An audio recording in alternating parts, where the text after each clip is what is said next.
সিলেটের দর্শক খরা কাটিয়ে চট্টগ্রাম টেস্টে অবশ্য দর্শকের দেখা মিলেছে ম্যাচের প্রথম দিন।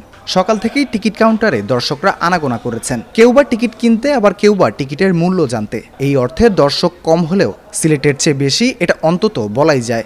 দর্শক ভালো, আজকে মোটামুটি দর্শকের উন্মাদনা ভালো, কিন্তু সবাই ওই যে আসতেছে, টিকিট নিচ্ছে। আজকে সারাদিন তো গরম, এমনি তো গরম, আর তো গরমে তাও অনেক তুলনামূলক অনেক বিক্রি হয়েছে। আমাদের এখানে টোটাল 9টা ক্যাটাগরিতে টিকিট আছে। চট্টগ্রামের ভেন্যু বাংলাদেশের জন্য লাকি গ্রাউন্ড, তাই দর্শকদের প্রত্যাশা সিলেটের চেয়ে ভালো করবে দল।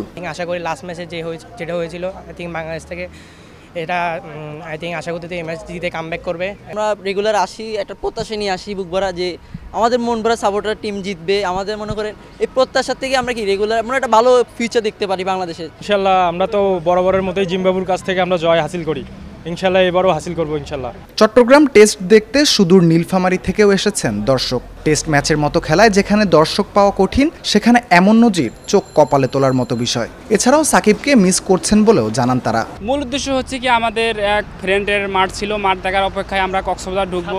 তার আগেই দেখতেছি বাংলাদেশের টেস্ট ম্যাচ খেলা, তার আগে একটা ম্যাচ হারিয়ে গেল। অবশ্য আমরা দেখার পর যদি বাংলাদেশ টেস্ট ম্যাচটা জিতে, এটাই আমাদের আশা পূরণ হবে।